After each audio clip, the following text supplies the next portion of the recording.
Ito yung advice ko sa mga relationship ngayon.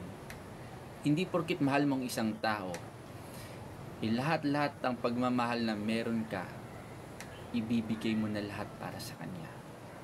Lagi kang magtira para sa sarili mo. Kasi hindi mo alam kung hanggang saan, hanggang kailan kayo. Baka anytime, pwede siyang makipag-break sa'yo. Paano na lang kapag ubus na ubus ka na, wala nang matirang pagmamahal sa'yo? Di mahihirapan ka ngayon mag-move on.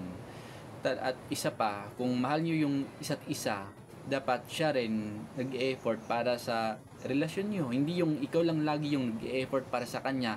Hindi yung ikaw lang lagi yung nag-adjust para sa kanya. Hindi yung ikaw lang lagi yung may binibigay para sa kanya.